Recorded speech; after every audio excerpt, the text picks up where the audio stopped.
TV 드라마를 보면 가정 불화로 자식과 말다툼을 하던 아버지가 갑자기 이렇게 막 뒷목을 잡고 쓰러지는 장면이 자주 나오죠. 일상에서도 종종 뒷머리, 흔히 뒷골이라고 부르는 부위가 당기는 경험 하신 분들 많이 계실 텐데요. 네, 오늘 닥터헬스에서는 뒷골 당기는 증상으로 보는 질환에 대해서 한림대 동탄성심병원 신경과 장민욱 교수와 함께 이야기 나눠보겠습니다.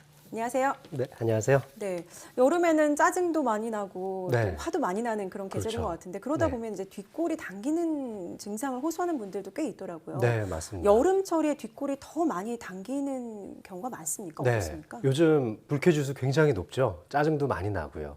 특히 이렇게 뜨거운 기온이나 높은 습도, 또 냉방기 가동에 따라서 실내외 기온차가 바로 그 원인이라고 할 수 있는데요.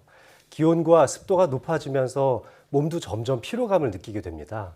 이 두통은 내 몸의 컨디션에 따라서 좋아지기도 하고 또 나빠지기도 하기 때문에 지금같이 푹푹 찌는 시기에 두통이 더 심해질 수 있습니다. 게다가 요즘 열대야로 숙면을 잘 취하지 못하게 되니까 피로감은 더 심해지고 또 두통도 심해지게 마련이죠. 근데 왜 하필 뒤통수가 더 아프냐면 이 머리를 들어 올리게 해주는 각종 근육들로 인해서 뒤통수 쪽에 근육이 많이 분포하고 있고 이 근육들 아래에는 뒤통수 쪽의 감각을 담당하는 후두신경이라는 신경이 있는데요.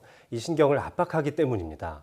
하지만 단순히 이런 근육 두통이나 신경통으로 치부하기에는 다소 조심해야 할 다른 원인도 다양하게 있기 때문에 가볍게 여겨서는 안 되겠습니다. 예.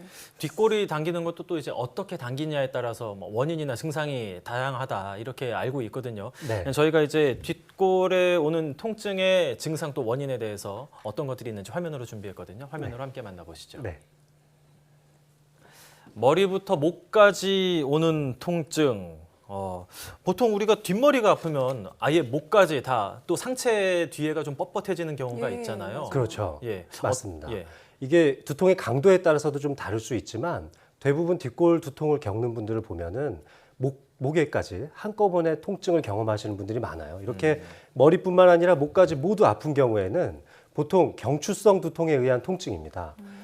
병원에 내원하시는 분들도 상당히 많은데요. 사실 정확하게 말하면 머리에서 생기는 통증이 아니고 목 주변에 있는 통증이 생겨서 머리까지 뻗치는 양상이라고 생각하시면 편할 것 같습니다. 예. 이 목관절은 어깨 관절과 함께 우리 몸의 여러 관절 중에서는 운동 범위가 가장 큰 관절인데요. 이 때문에 작은 충격이나 잘못된 자세에 의해서 통증이 생길 수도 있습니다.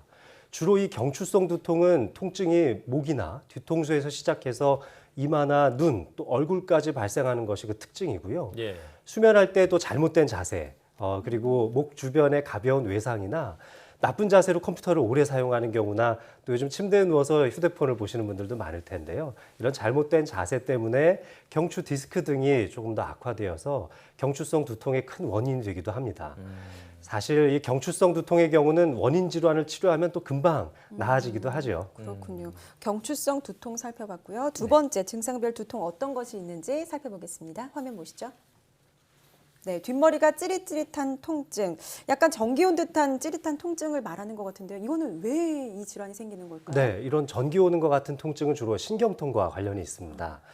이거는 후두신경통일 때 이런 증상이라고 하는데요. 뒷머리를 후두부라고 하잖아요. 일반적으로 이 후두부에 통증이 있을 때에는 뒷머리가 당기는 듯한 통증이 올 수 있습니다. 이 머리 뒷부분에 전기가 오르는 듯한 느낌을 줄 수도 있는데요. 보통 뒷머리가 당기고 또 찌릿찌릿한 경우가 바로 여기에 해당됩니다. 목의 움직임과 연계돼서 목을 숙이거나 또는 펼 때에도 통증이 오기도 하고요. 목 움직임과 관계없이 지속적으로 통증이 있기도 합니다. 하지만 이런 후두부 통증은 다행하게도 뇌 안의 문제에 의해서 발생하는 것은 아니고요. 바로 이 후두신경이라는 곳에 염증이 생겨서 그런 경우가 많습니다. 이것 또한 염증을 좀 줄일 수 있는 약물 치료를 하면 금방 좋아질 수 있습니다. 일단 두통이 생각 이상으로 엄청나게 심할 경우에 사실 뇌가 잘못됐는지 걱정을 많이 맞아요. 하는데 그렇죠. 후두부 통증 같은 네. 경우에 그런 건 아니라고 하니까 좀 네, 다행이라는 생각이 맞습니다. 드네요. 네. 세 번째 통증 어떤 통증인지 한번 만나보시겠습니다. 뒤통수에 갑자기 엄청난 통증. 뭐 감당할 수 없을 만큼 엄청난 통증이 오게 되면 일단 마찬가지로 겁부터 덜컥 날 것 같은데 그렇죠. 어떤가요? 강도도 강도지만 방금 앵커께서 말씀하신 대로 예. 갑자기라는 말이 중요하죠. 이렇게 극심한 통증이 갑자기 발생하는 것을 벼락두통이라고 합니다. 아마 예상하셨던 대로 대부분 이런 통증이 나타나게 될 경우에는 응급 상황이 맞습니다. 예. 또 뇌와 척수를 싸고 있는 막이 거미막인데요. 이런 거미막 아래쪽에 출혈이 생기는 경우가 바로 여기에 해당됩니다. 이 뇌혈관 기형으로 뇌혈관이 꽈리처럼 부풀어 튀어나온 뇌동맥류가 있는 사람에게서 흔하게 발생할 수 있고 네. 이런 사람들이 평소에 혈압 조절이 잘 안 되거나 갑자기 큰 힘을 쓸 때, 뭐 엿기 같은 걸 들 때 같은 거죠. 또는 감정적으로 격해져서 혈압이 많이 올라갈 때 뇌동맥류가 터지면서 출혈이 발생할 수 있습니다. 출혈 정도에 따라서는 의식을 잃기도 하고 또 경련 증상을 동반하기도 하죠. 아까 처음에 소개해 주셨던 TV 속에서 화를 내다 쓰러지고 큰 병을 얻는 그런 장면들이 바로 여기에 해당되는 겁니다. 네, 그렇군요. 이제 네 번째 증상별 두통 또 살펴보겠습니다. 어떤 것들이 있을까요? 화면 함께 보시죠. 네, 얼굴부터 뒷목까지 변화무쌍한 통증. 벼락 두통처럼 갑자기 이제 심한 두통이 아니고 점차 좀 심해지는 그런 두통인 것 같거든요. 이런 경우도 많이 위험하겠죠. 그렇죠. 증상이 아주 때에 따라서 많이 변하기도 하고 환자분들께서 많이 혼동스러워하기도 합니다. 바로 이런 경우는 경동맥이나 척추동맥에 박리가 일어났을 때 이런 증상들이 나타나는데요. 경동맥이 박리됐을 때는 벼락두통처럼 갑자기 심해지기도 하지만 약한 통증에서 점점 통증이 심해지는 경우도 있습니다. 이런 통증은 이마나 안면부, 후두부 등에서 발생하고 또 경우에 따라서는 경동맥에 붙어 있는 교감신경이 동반되어 있는 손상으로 인해서 예. 동공이 커지는 증상이 나타날 수도 있습니다. 동공이 커진다고요? 네, 그렇습니다. 신경학적 이상 증상이 동반되는 내용인데요. 또 척추동맥이 박리되었을 때에는 뒷목이나 후두부의 통증이 매우 뚜렷하게 나타나기도 하고요.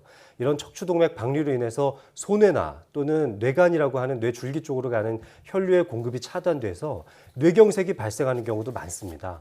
특히 젊은 연령에서 발생되는 뇌졸중의 흔한 원인 중에 하나이기도 해서요. 이런 동맥박리인 경우에는 대부분 아주 가벼운 외상이나 선천적인 동맥병증이 원인이기도 하고 번지점프라든지 또는 뭐 롤러코스터 같은 거를 타다가도 목을 젖히는 동작 같은 걸 통해서 발생하기도 합니다.